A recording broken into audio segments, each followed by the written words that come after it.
All right, again, 2 Kings chapter 6. Now, throughout this series that I've been teaching, I've been trying to focus on stories where people kind of stood against the current. And I've been really trying to teach lessons that are a little less known. Some of you have been studying God's Word for almost your entire lives, and some of you are very old.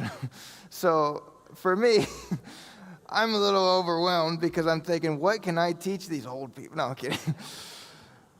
Some of you have been reading the Bible and studying it for 50 years longer than I've been alive. And that's been a long time. And so for me, it's like, how can I teach people who are already so well versed? And not everyone has been studying it as long or as much as I have, but I often try to find stories that are a little less known because it teaches those who have never studied it, maybe, because everyone knows the story of David and Goliath, for example. And whenever I'm trying to teach the story of David and Goliath, I'm like, wow, I feel an extra burden because I'm like, I have to try and teach something that either reminds people of lessons that they've already been taught or tries to teach them new things that maybe they've never thought of.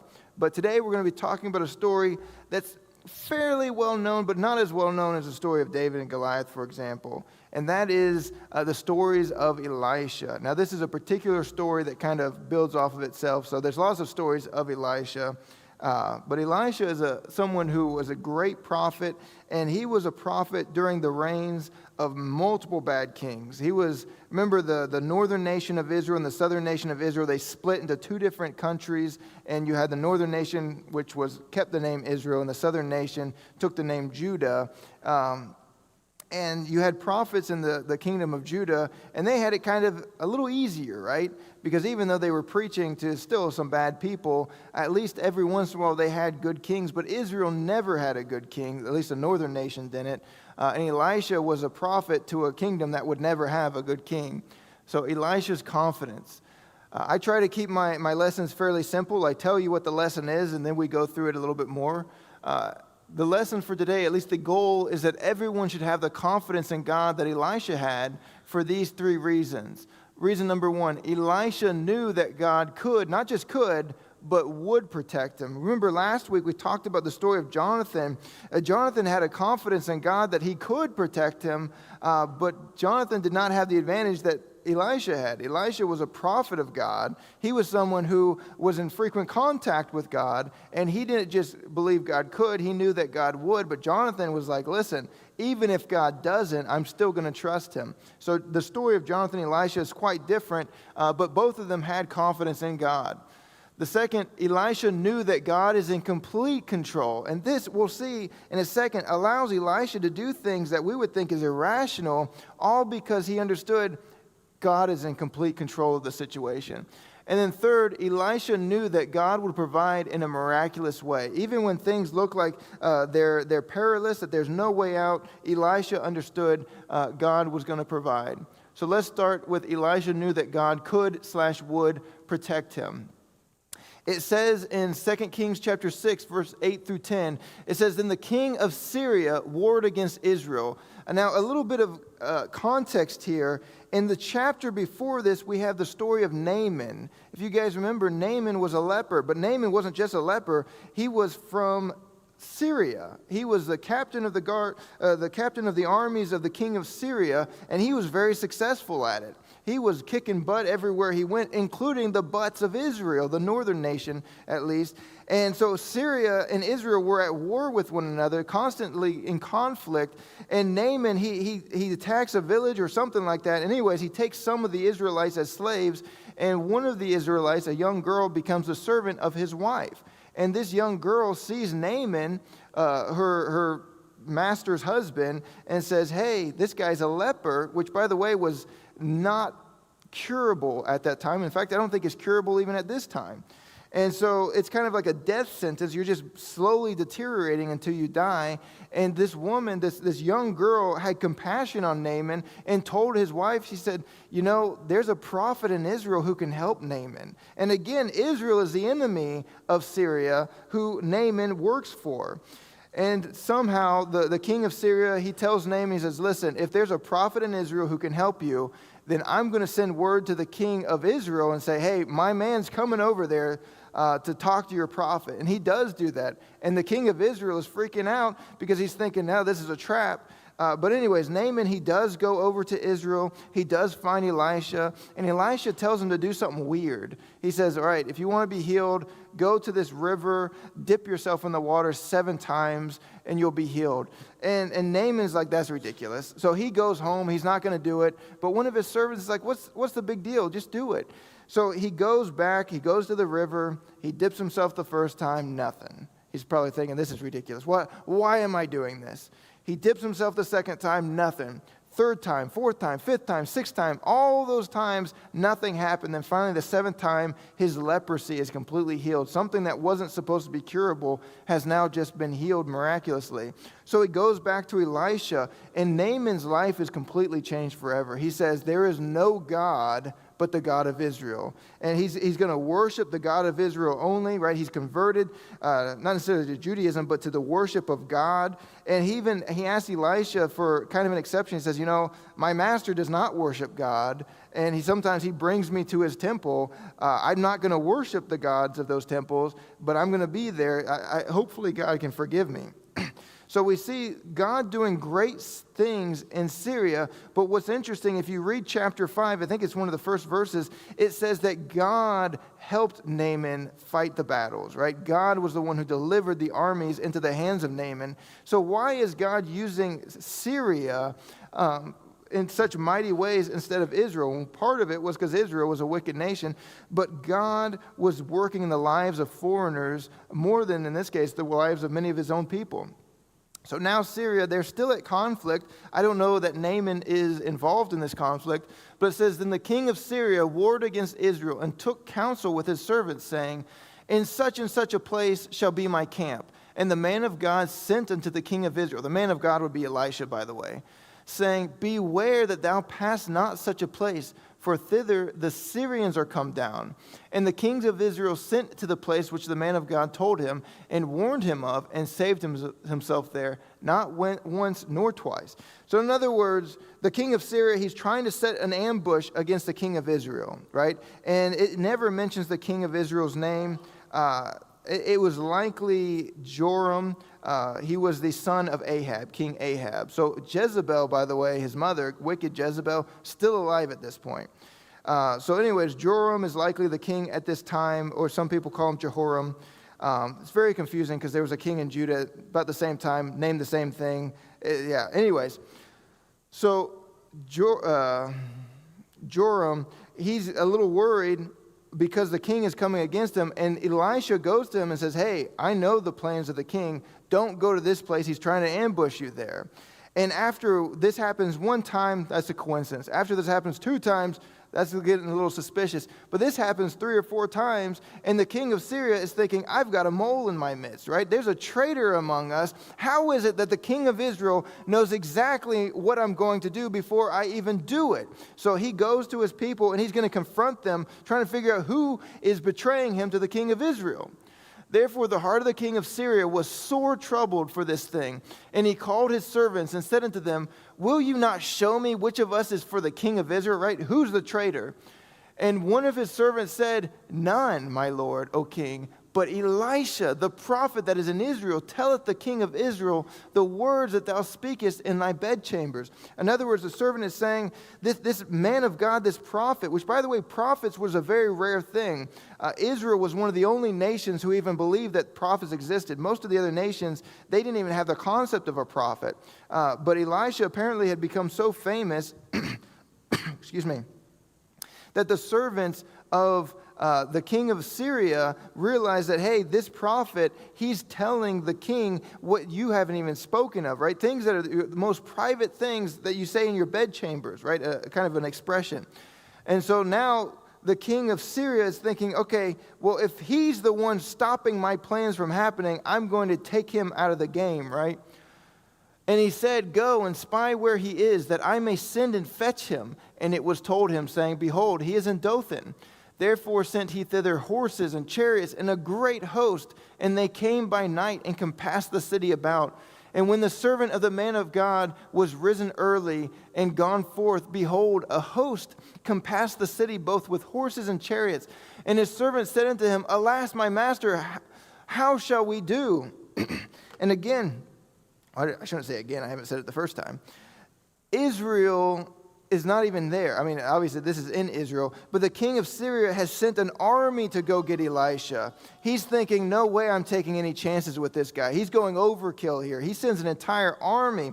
We talked about last week, the chariots back then, they were overkill. They were like the tanks of the ancient world. And so he's sending chariots and horses and a great army just for one person. And he's thinking, no way he can get out of my hands. In fact, that's what the servant of Elisha thought. He thought, there's no way we can be freed from this. So he goes to his master Elisha, and he's like, what are we going to do? But Elisha is unbothered by this. It reminds me of the story of Jesus when he's in the boat sleeping, right? And the storm is so troubled, his disciples, they think they're going to sink and they're going to die, and they wake him up and they say, what are we supposed to do? Don't you care about us? And Jesus just probably, shut up, right? Tells the storm to calm down, and the storm calms down, and he says to his disciples, ye of little faith, right? Why did you believe that God was going to allow us to die or something like that? So Elisha, like Jesus in that situation, he didn't just know that God could save them. Elisha knew that God would save him. And look at what Elisha does. Excuse me. Elisha knew that God is in complete control. And he answered, fear not, for they that be with us are more than they that be with them. And Elisha prayed and said, Lord, I pray thee, open his eyes that he may see. And the Lord opened the eyes of the young man, and he saw, and behold, the mountain was full of horses and chariots of fire round about Elisha. So in other words, God had sent this heavenly host, an army, to stand guard and protect Elisha from the enemies. And Elisha, we have no idea if he saw this, by the way. Elisha does not pray to God and say, God, open my eyes so I can see them. He says, open the eyes of my servant so that he can see what you're doing. Elisha had so much confidence. Again, we don't know if he could see the heavenly host. We know that when Elijah, his mentor, when he had gone up into heaven, he went up in a fiery chariot. And here's more fiery chariots standing guard against the enemies of Elisha. So Elisha is in complete confidence in God, and now the eyes of his servants are open. And I love this story because so often we don't get to see these glimpses into what God's doing in the background.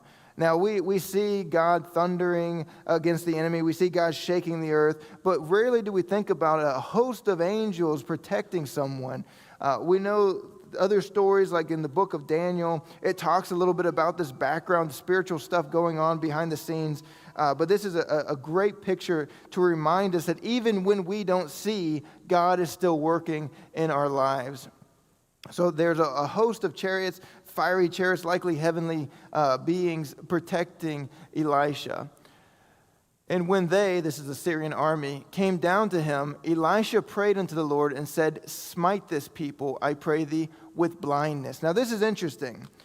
We know from other stories that God defeated an entire army with one angel.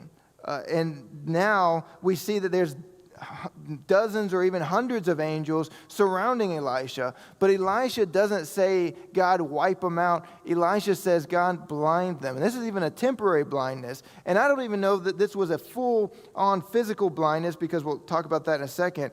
But Elisha is, for whatever reason, showing mercy to the enemies of him and his people.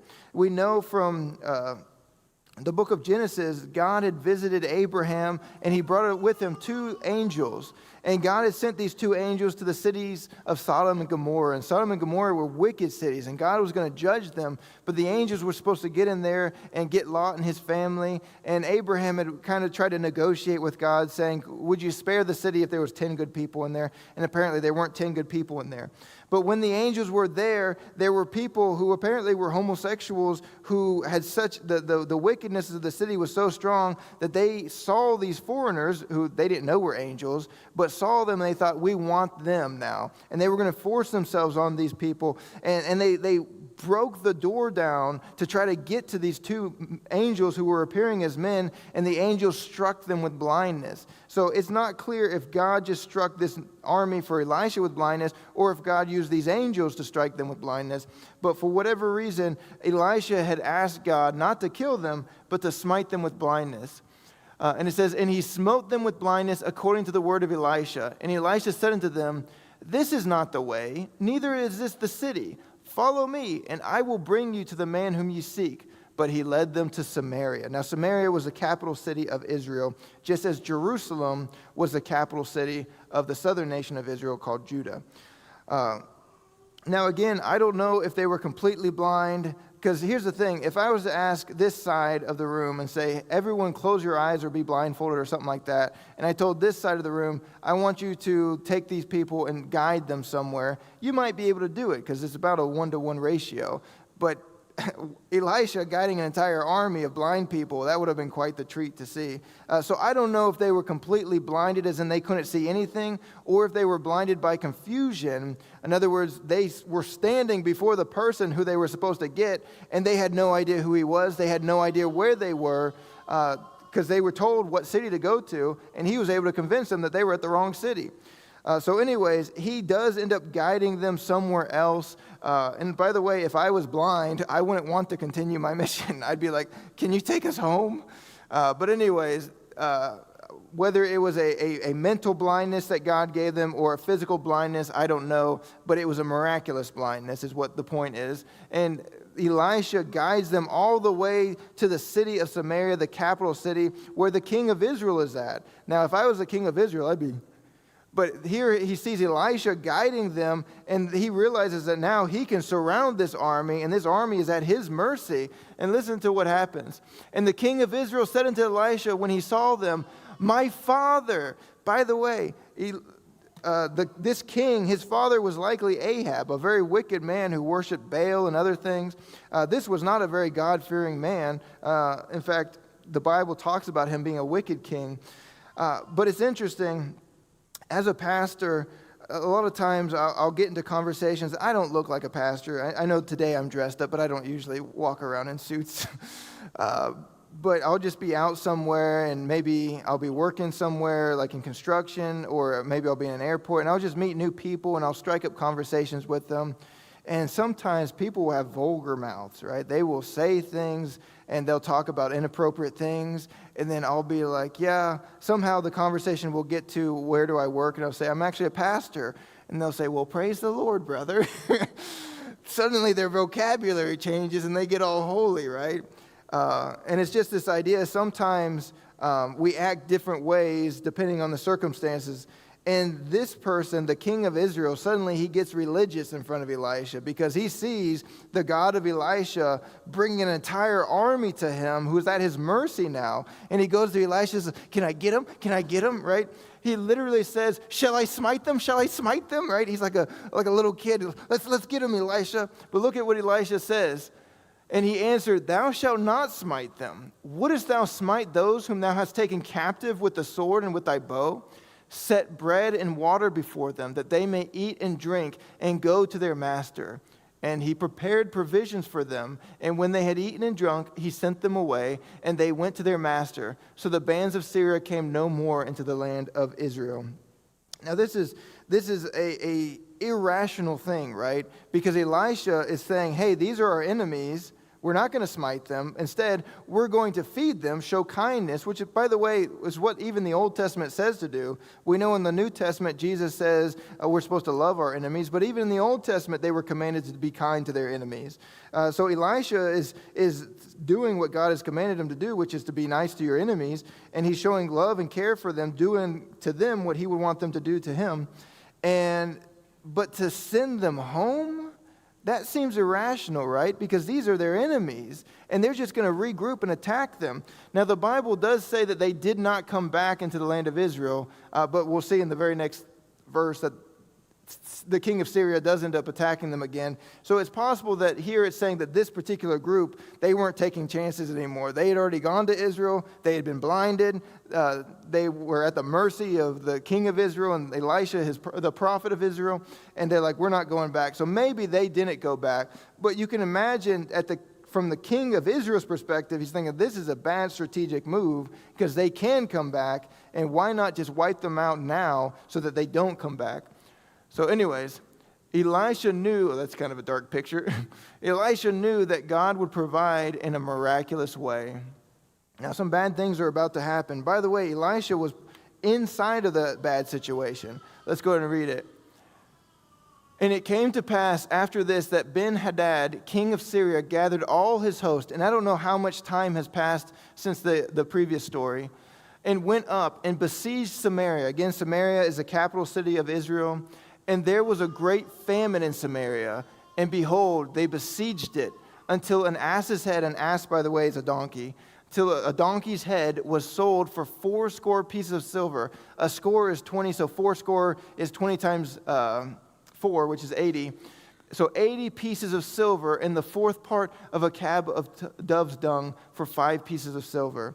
So in other words, the king of Syria goes up against Israel. Now what nations would often do at that time is as the armies are coming up against them, the people of the land would flee to the walled cities, and they'd hide in the walled cities as a protection from the foreign enemies.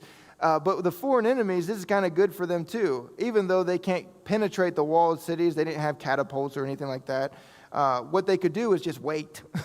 Because here's the thing, inside that city, they are limited on what resources they can get. But outside the city, where the enemies are, they can go back and forth to their homeland. They can get resources as much as they want. So it was easy for an enemy to just wait outside the walls of the city and wait for them to starve to death or to run out of resources and for them to surrender.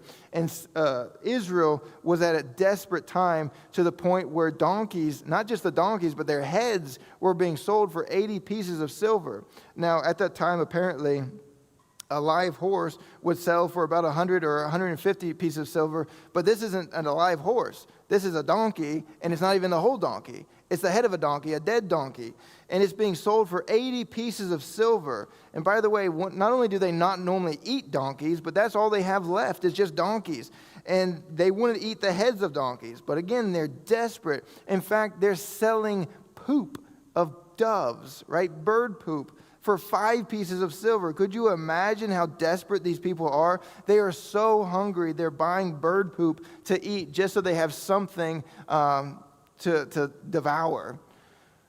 Now, we're going to skip a little bit to verse 29, but there's a woman who comes to the king, and the king, he's kind of the judge, he handles disputes, and this woman comes to the king, and she's going to talk to him about a dispute that she has with another woman. It's very similar to the story of Solomon, where Solomon was approached by 2 women, and one of the women said that, hey, we both had sons, or we both had babies, and her baby died, and in the night, she took her baby, put it in my arms, and took my baby and put it in her arms, so that when I woke up, I'm holding a dead baby. She said, but that's my baby, the live baby is mine.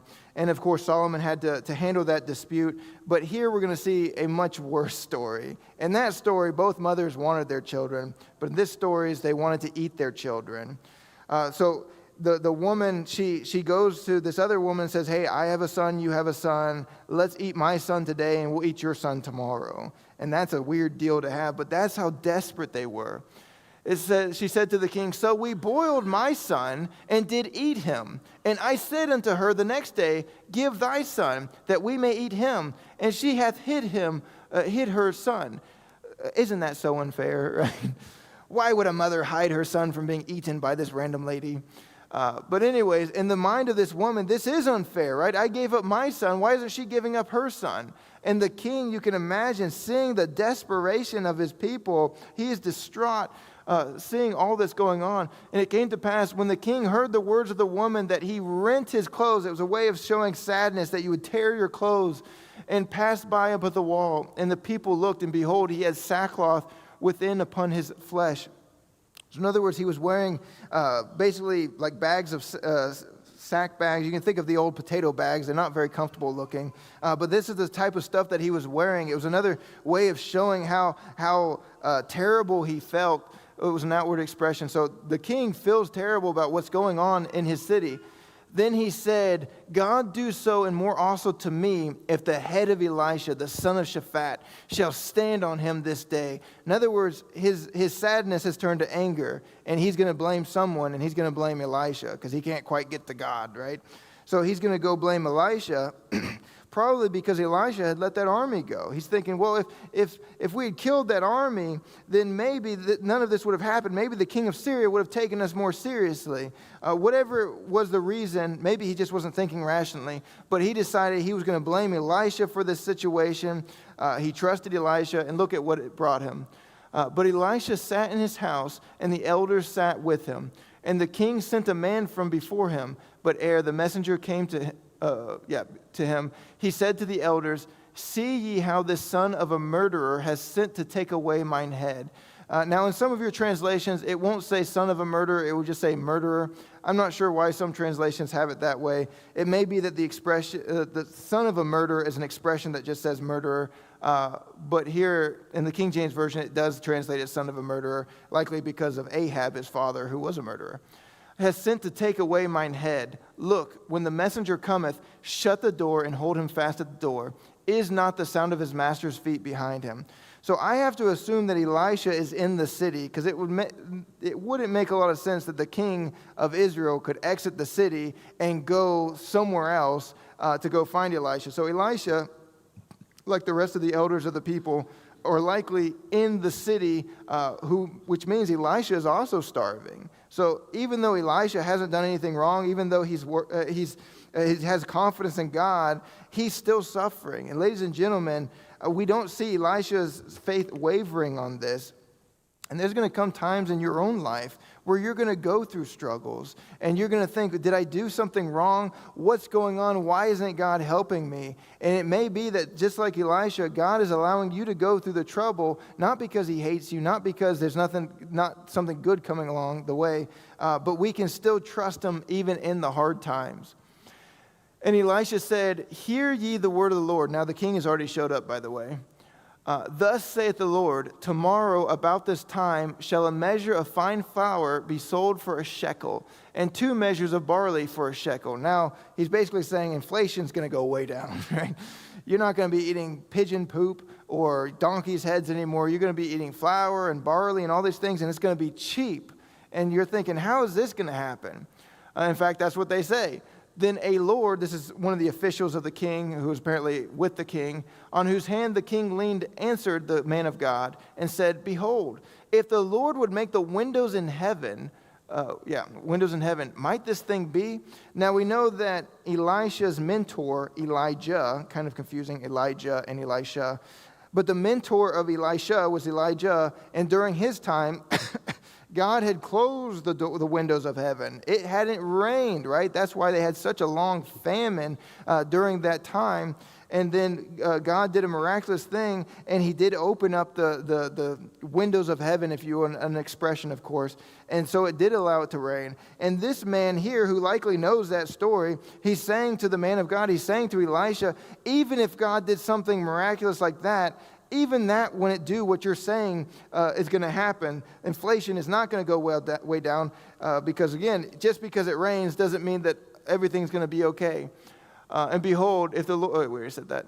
Might this thing be? And he said, behold, thou shalt see it with thine eyes, but shalt not eat thereof. All right, let's go on. And there were 4 leprous men at the entering in of the gate. So again, it's interesting. In chapter 5, we see a leper in Syria. The captain of the guards, the captain of the army of the king of Syria, he was a leper, and God used him in great ways. And God's about to use 4 more lepers. Now, lepers, by the way, were outcasts because leprosy was contagious. And it was a death sentence, a very slow, I don't know if I say painful because you kind of lose your senses, but a very slow death. And so people would quarantine them and say, hey, you have to get away from us. You can't be anywhere near us. So that's why when Jesus was ministering with lepers, it was a shock to people. But anyways, so God is about to use the unexpected, in this case lepers, for his plan. So they were at the entering in of the gate, likely because they're thinking they're not going to let us inside. But even if we go inside, we're just going to die in there. And they said one to another, "Why sit we here until we die? If we say we will enter into the city, then the famine is in the city, and we shall die there. And if we sit still here, we die also. Now therefore come, and let us fall into the host of the Syrians. If they save us alive, we shall live, and if they kill us, we shall but die."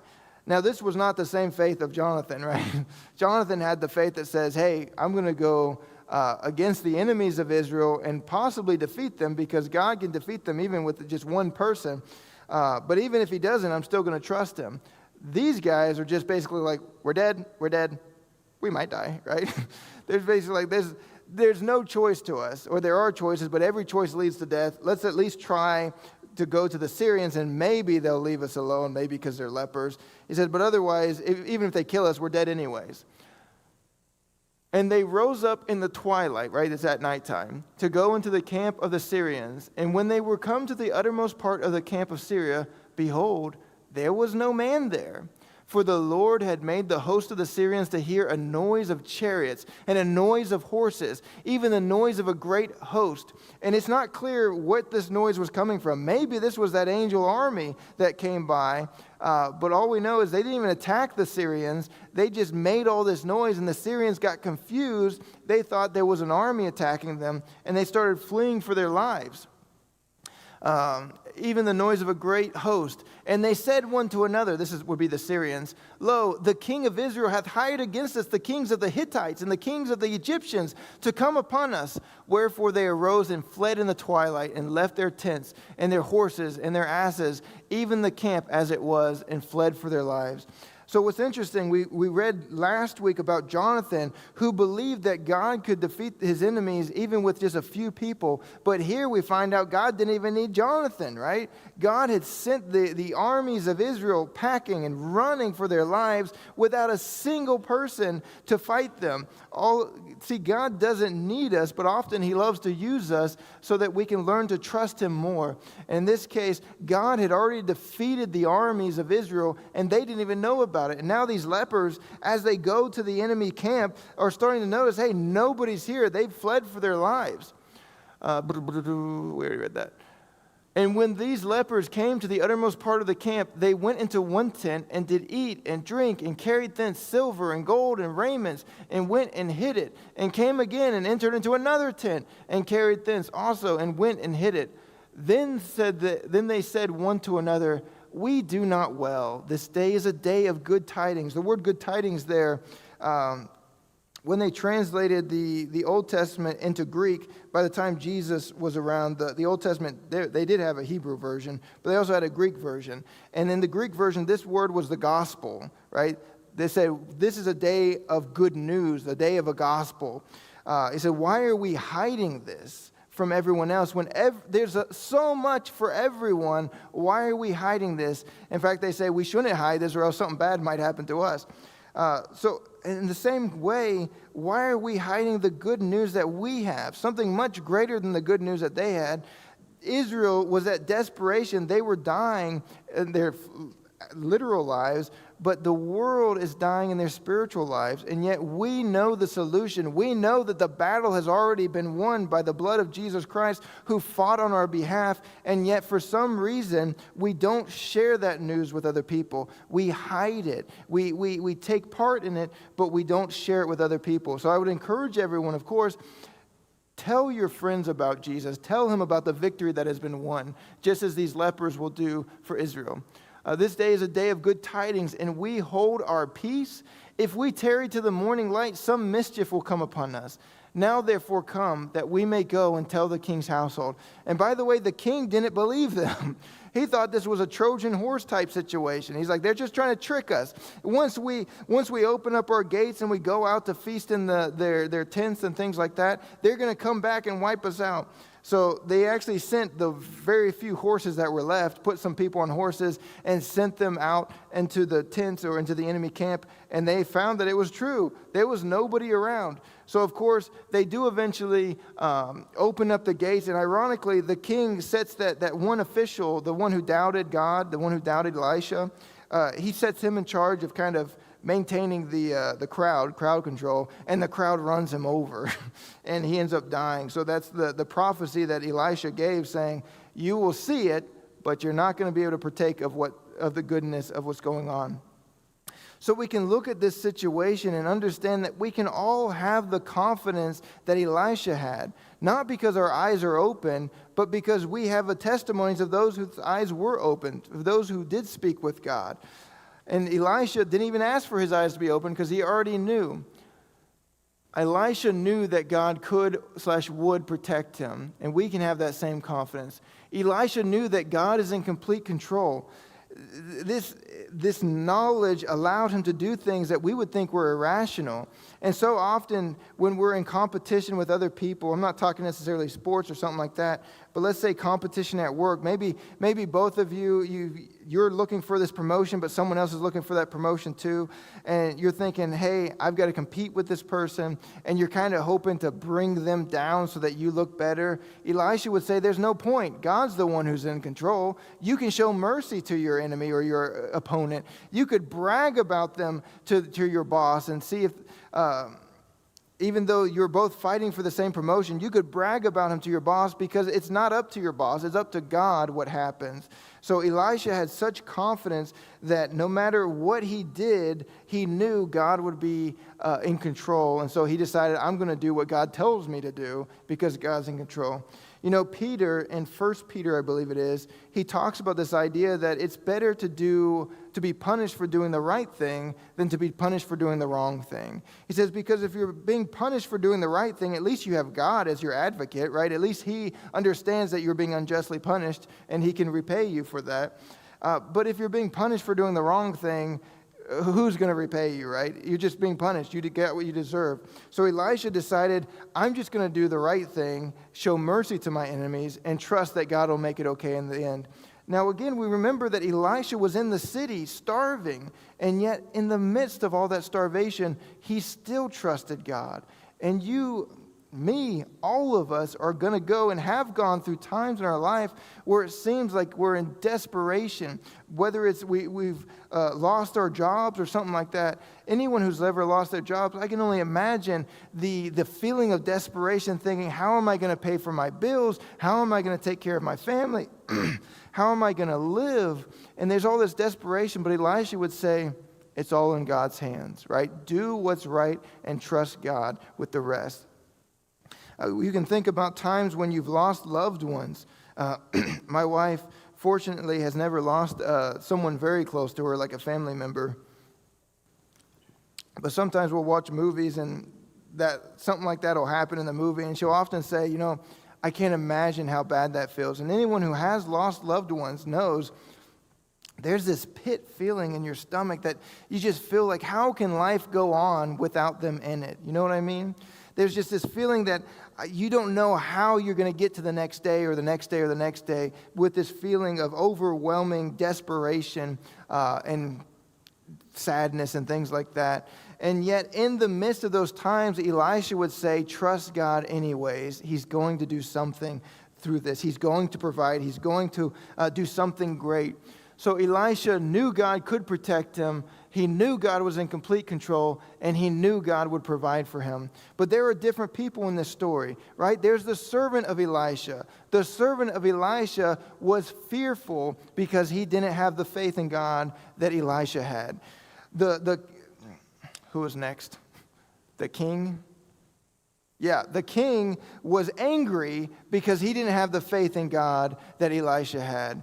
And then we see the servant of the king, this official, he was doubtful because he didn't have the faith in God that Elisha had. So which one are you? Are you the servant who is fearful? Are you the king who's angry? Or are you the servant of the king who is doubtful? Or are you Elisha who says, regardless of the circumstances, I'm going to stand firm in God and trust him? Let's go ahead and pray. Dear God, I want to thank you for this day. Lord, the truth is we're all like that king. We get angry sometimes, angry at the circumstances in our lives. But Lord, when we just understand that you're in control, it can change our perspective, Lord. Sometimes we're like that servant where we tremble at what's going on. We're afraid. We don't know how things are going to work out. And Lord, may we have the faith that says even when we don't understand, we still trust you. Even when our eyes are not open to the things around us that are going on, we trust you. Maybe we're sometimes like the official of the king who doubts you and says, how can God do anything in this situation? Lord, may we not be like that, but again, may we be like Elisha, not because Elisha was a perfect man, but because Elisha believed in a perfect God. And Lord, may we be like Jesus, who through all the circumstances in his life, all the persecution, all the beatings and the scourgings and the humiliation that he went through, he could still look up and understand that this was your will, that you were still in control. Even Jesus admitted that he could send for legions of angels, Lord, to protect him, but he didn't ask for the legions of angels to protect him because he understood, with or without them, your will was going to happen, and he trusted you. Lord, may we have the faith of Jesus. May we have the faith of Elisha in you. We love you, we praise you, we thank you. In Jesus' name I pray, amen.